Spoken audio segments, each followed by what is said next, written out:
What is up, guys? It's your boy Rick Kakis, and today the brand new Witch Queen launch trailer just dropped, and it is absolutely crazy. In this video, we're going to be breaking it down, showcasing all of the minute details you may have missed the first time watching, and so let's get started. But just before we do, did you know myself, True Vanguard, and MTash host a podcast that almost nobody watches because we forgot to shout it out on our main channels for about 6 months?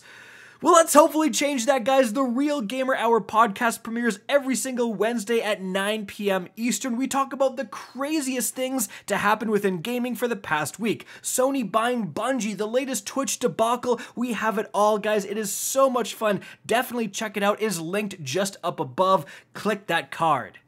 Alright, I hope to see you guys tomorrow evening, but as for the trailer, so things start out, we see some older trailer footage, and then we see what appears to be an earlier version of Savathun, like without the crown and everything, perhaps before she's embraced the light, before she's embraced the hive worm gods. But this is definitely not the Savathun that's currently wreaking havoc. We then see Ikora having her vision of the Fundament, the kind of hive homeworld, and we see Oryx with his sword. Another hive could be Xivu Arath, could be Savathun, like Proto-Savathun. And then we actually see like a hive holding one of the worms that we're going to launch out of that exotic, and then right above the Fundament is the Traveler. Like the Traveler visited the hive homeworld once upon a time, and that's potentially creating the possibility for this relationship right now that we're seeing with the hive and the light. So some really interesting stuff. I am not the go-to lore expert. We then see all of the hive worm gods, coming up from the deep around this tiny little island representing, again, the hive kind of homeworld. But all of this is really setting the stage. The fact that we're like seeing the Fundament, the hive homeworld in the trailer, all of this stuff, we are gonna learn so much more about the hive, right? The hive are such an interesting race within Destiny 2. We've started to side more with the Cabal, we've started to side more with the Fallen, and now we have hive guardians, and there's some questions there on to whether they're pure evil or not. So potentially, like, we could be allies with all of our current enemies by the time we actually meet the pure darkness pyramid sheep enemies, which could be very, very interesting. But moving on from there, guys, we see more actual gameplay. Zavala is very upset at this worm. If I was to guess, this is like Savathun's current worm.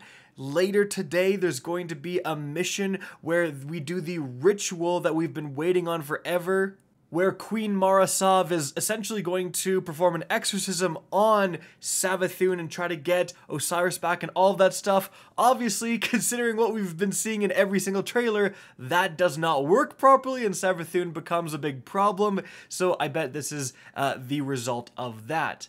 We then actually see some really interesting footage, a ship flying towards Mars, and then we see Guardians on Mars. Now, again, this is something I learned during the Early Access preview event.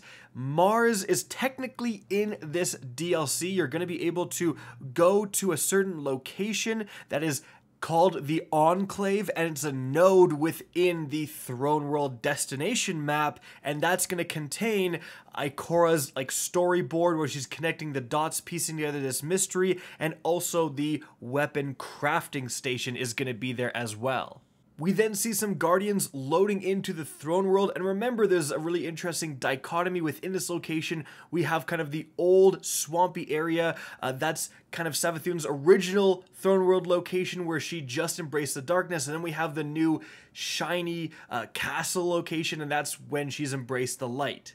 We then see some gameplay of Guardians in some really dark areas. In fact, right here, the only thing illuminating the scene is the gunshots. And this is giving me like Sunless Cell from Destiny 1, that strike vibes, as well as the start part to the Crota's End raid.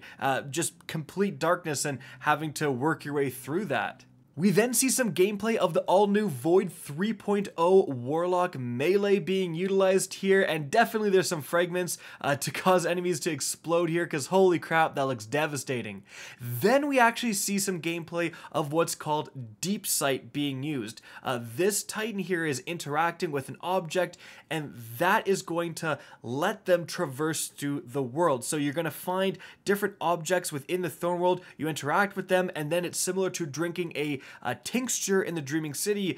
Different objects, different platforms are going to become available to see to help you find your way through a puzzle or reach a certain area within the Throne World. We then just see some more traversal here, and this just shows the massive scope of the Throne World, like how many things, how many locations are actually here, kind of underneath the main parts.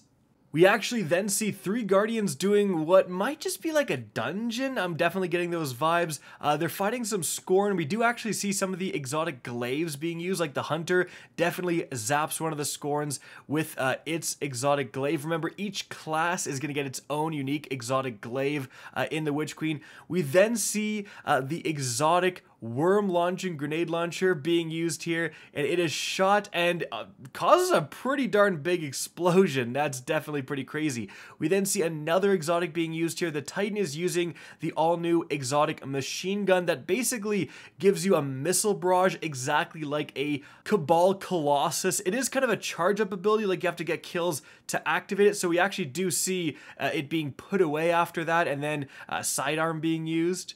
But then right after that, we actually see a massive Hive Knight jumping down with a huge battle axe, and we see a little bit of footage of the Guardians battling this guy. I mentioned the Sunless Cell earlier, but this is basically the exact bad guy, the boss from that Sunless Cell strike in Destiny 1. You know, a massive guy with a battle axe. Definitely a more lit up area here than the original Destiny 1 location. So potentially that strike is being remade, returning, or something like that. Then we see some absolutely juicy gameplay. So what we have here is, well, firstly, a Warlock standing in front of a pyramid ship. Now, the weapon the Warlock is using actually kind of looks to be potentially a new Iron Banner weapon. It has that same theme as the Reese Walker, and we know there's some new Iron Banner weapons coming. This could potentially be what looks to be a new Iron Banner hand cannon. That's very exciting. Then we're going to see the Lucent Brood, aka the Hive Guardians, using their super attacks, which are definitely going to be something you need to watch out for when playing the Witch Queen. Of course, we then have the tagline, "Take back the light," and then during that, we actually do see just a tiny bit of gameplay of Savathun summoning like the knife super that we always see the Acolyte, the Lucent Brood Acolyte summoning, right? And we've seen Savathun before during trailers using essentially a Nova Bomb. So obviously, Savathun has all of the different elements at her disposal, so that is going to be pretty interesting for when we have to take her down. After that, though, we see, for the first time so far, a little bit of gameplay from the brand new Witch Queen raid. So we see definitely 6 Guardians here, and Bungie always uses this to indicate new raid gameplay, standing in front of that pyramid that we saw a little bit earlier. This one has a pretty wide, like, gaping opening, so obviously that's where we're going to make our way into. And so that would indicate that this new raid is going to potentially take place within this pyramid ship.